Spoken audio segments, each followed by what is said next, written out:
کچھ مدنی پھول پیش کرنے ہیں. یوں سمجھیے اس کا آغاز تو درود پاک کی اس فضیلت سے ہی ہو چکا کہ جو سکرات کا وقت ہے، جو موت کی سختیاں ہیں، کیا ہم اسے یاد رکھتے ہیں؟ یہ ایک ایسی حقیقت ہے کہ جسے ہم بھول جاتے ہیں. زندگی میں ایسے زندگی گزار رہے ہوتے ہیں کہ جیسے مرنا ہی نہیں ہے. تو آج اسی حقیقت پر کچھ مدنی پھول پیش کروں گا. اللہ کرے کہ فکر آخرت اور آخری جو سفر ہے اس کی تیاری کا ہمارا ذہن بن جائے. حجت الاسلام امام محمد بن محمد غزالی علیہ رحمت اللہ الوالی لکھتے ہیں، بنی اسرائیل میں ایک بڑا مغرور شخص تھا. ایک بند کمرے میں تھا. بڑے لوگ ہوتے ہیں نا، ان کے کمروں میں ہر کسی کو آنے کی اجازت نہیں ہوتی. گارڈز، آگے سیکرٹری، اجازت کے بغیر کوئی نہیں آ سکتا. اور ان کو اس بات پر بعض اوقات بڑا غرور بھی ہوتا ہے، فخر ہوتا ہے کہ میری ٹیریٹری میں کوئی پیر نہیں رکھ سکتا. اچانک کمرے میں ایک شخص داخل ہوا. اس مغرور شخص نے زور سے چلا کر کہا، کون ہو؟ کیسے آ گئے میرے کمرے میں بغیر اجازت؟ تمہیں پتہ نہیں میں کون ہوں؟ میں اس واقعے کا خلاصہ عرض کر رہا ہوں. تمہیں اجازت کس نے دی میرے کمرے میں آنے کی؟ تو کہتا ہے کہ مجھے اس گھر کے مالک نے اجازت دی ہے اور میں وہ ہوں جسے کوئی روک نہیں سکتا. مجھے بادشاہوں سے بھی اجازت لینے کی ضرورت پڑتی نہیں. مجھے کسی کا دبدبہ ڈرا نہیں سکتا اور نہ ہی مجھ سے کوئی بچ سکتا ہے. اور جب یہ باتیں سنی نا، اس مغرور شخص نے، جس کا سٹائل ہی الگ ہوتا تھا، جو بڑے چلا کر بڑے غصے میں لوگوں سے باتیں کرتا تھا، اب اس کا جو غصہ ہے وہ نیچے آ گیا. اب ہے کون یہ تو بتائیں، کہیں آپ ملک الموت تو نہیں؟ اللہ اکبر. اب حضرت ملک الموت نے کہا، ہاں میں ملک الموت ہوں. مجھے کوئی دروازہ نہیں روک سکتا، مجھے کوئی گارڈ، مجھے کوئی کر و فر کہیں بھی جانے سے نہیں روک سکتا. اب وہ کہتا ہے کہ حضور تھوڑی سی مہلت مل سکتی ہے. اگر آپ میری روح قبض کرنے آئے ہیں تو کچھ دن، کچھ گھنٹے تو دیجئے نا. مجھے تو پتہ ہی نہیں ہے. مجھے کچھ توبہ کرنی ہے، کچھ نیکیاں کرنی ہیں، کچھ نیک اعمال کرنے ہیں. اب ملک الموت نے فرمایا کہ تمہاری سانسیں پوری ہو چکی ہیں، اب تمہارا وقت اینڈ ہو چکا ہے. تو کہا اچھا پھر یہ تو بتائیں، اگر میری روح قبض کریں گے تو مجھے لے کر کہاں جائیں گے؟ تو ملک الموت نے فرمایا، اس مقام پر جہاں تو نے اپنے اعمال بھیجے ہوئے ہیں، جس طرح کے اعمال کیے ادھر لے کے جاؤں گا. کہا حضور میں نے تو نیکیاں نہیں کی، کوئی اچھا گھر بھی تیار نہیں کیا ہے. ملک الموت نے فرمایا کہ پھر تمہیں بھڑکتی آگ کی طرف لے کر جائیں گے، جو تیرا گوشت نوچ لے گی. یہ کہہ کر ملک الموت نے اس کی روح قبض کر لی. وہ مردہ ہو کر گر پڑا. گھر میں کوہرام مچ گیا، رونا دھونا مچ گیا. اس واقعے کے جو راوی ہیں حضرت یزید رکاشی رحمت اللہ تعالی فرماتے ہیں، اگر ان سوگواروں کو اس کے برے انجام کا پتہ چل جاتا تو اس سے زیادہ رونا دھونا مچاتے. اب میرے پیارے اسلام میں سوچئے، یہ ہمارے ساتھ بھی تو ہونا ہے نا. کبھی دفتر میں بیٹھے ہوں گے، کبھی گھر میں لیٹے ہوں گے، پتہ نہیں کبھی کہاں ہوں گے، اور اچانک ملک الموت آ جائیں گے اور ہماری روح قبض کر لی جائے گی. کوئی چانس نہیں ملے گا. جس کو مرنا ہو کیا وہ ایسے جیتا ہے جیسے ہم جی رہے ہیں؟ وہ شاعر لکھتے ہیں نا، جب اس بزم سے اٹھ گئے دوست اکثر اور اٹھتے چلے جا رہے ہیں برابر. ذرا غور تو کیجئے نا، آپ کے رشتہ داروں میں سے کتنے لوگ چلے گئے، آپ کے پڑوسیوں میں سے کتنے لوگ چلے گئے، ارے آپ کی عمر کے دوستوں میں سے کتنے لوگ چلے گئے. بلکہ میں تو ان لوگوں کو بھی جانتا ہوں کہ جن کی عمر مجھ سے کم تھی، وہ بھی دنیا سے چلے گئے. دھڑا دھڑ لوگ جا رہے ہیں. جب اس مذہب سے اٹھ گئے دوست اکثر اور اٹھتے چلے جا رہے ہیں برابر. یہ ہر وقت پیش نظر جب ہے منظر، یہاں پر تیرا دل بہلتا ہے کیوں کر. جگہ جی لگانے کی دنیا نہیں ہے، یہ عبرت کی جا ہے تماشا نہیں. ہم کیوں نہیں سوچتے کہ ہمیں مرنا ہے؟ ہم کیوں نہیں سوچتے کہ ہمیں دنیا سے جانا ہے اور ادھر جانا ہے، اور ادھر کی ہم تیاری نہیں کرتے۔ حضرت عبداللہ ابن مسعود رضی اللہ عنہ فرماتے ہیں السعید من وعظ بغیرہ، یعنی سعادت مند وہ ہے جو دوسروں سے نصیحت حاصل کرے۔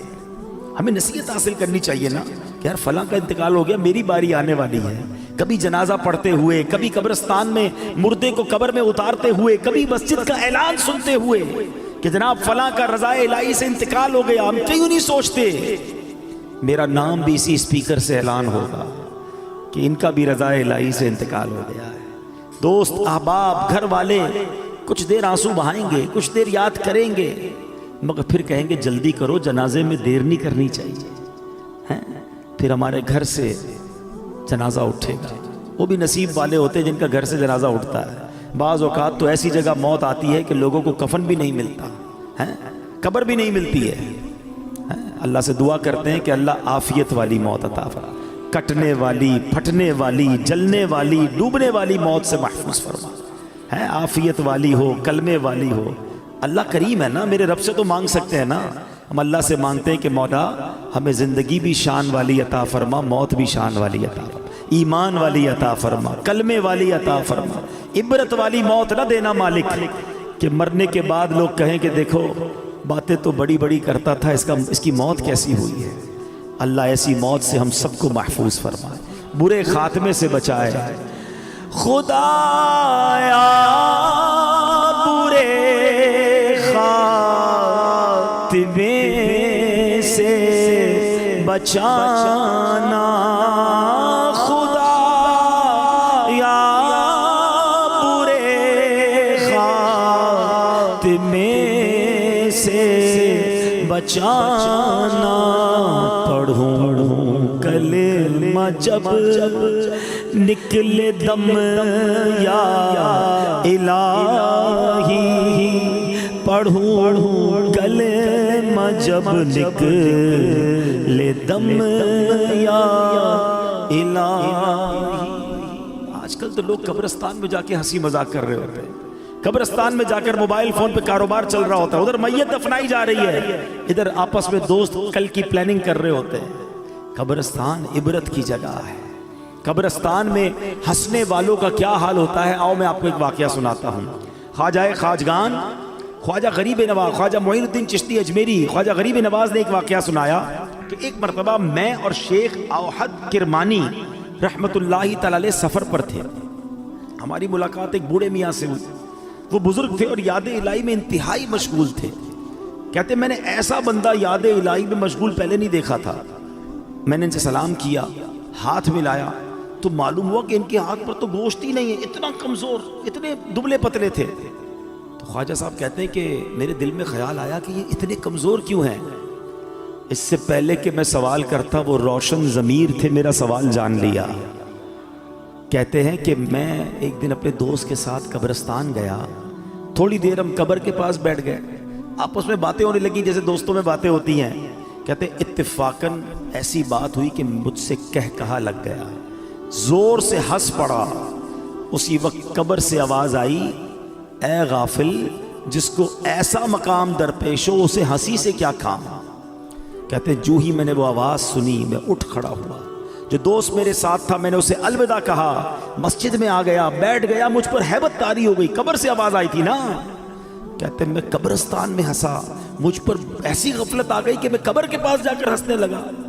کہتے مجھے اتنی شرمندگی محسوس ہوئی، وہ دن ہے اور آج کا دن ہے، 40 سال ہو گئے میں نے شرم کے مارے آسمان کی طرف منہ نہیں کیا ہے، اور میں اس بات سے ڈر رہا ہوں کہ قیامت کے روز اللہ کی بارگاہ میں کیسے منہ دکھاؤں گا، کیا منہ لے کر جاؤں گا۔ اے میرے پیارے اسلامی بھائی، قبرستان عبرت کی جگہ ہے، مذاق مستی اور دنیاوی باتیں کرنے کی جگہ نہیں ہے۔ آپ کو پتہ ہے کہ سیدنا عثمان غنی رضی اللہ تعالیٰ عشرہ مبشرہ میں سے ہیں، ذوالنورین ہیں، اور 2 بار نبی پاک سے جنت خریدی ہے، ایسی عظیم ہستی ہیں۔ مگر جب آپ قبرستان جاتے تھے نا، آپ کی اتنا روتے تھے کہ آپ کی داڑھی آنسو سے تر ہو جاتی تھی۔ لوگ کہتے ہیں آپ اتنا کیوں روتے ہیں؟ آپ کے سامنے کبھی حشر کی بات بھی ہوتی ہے،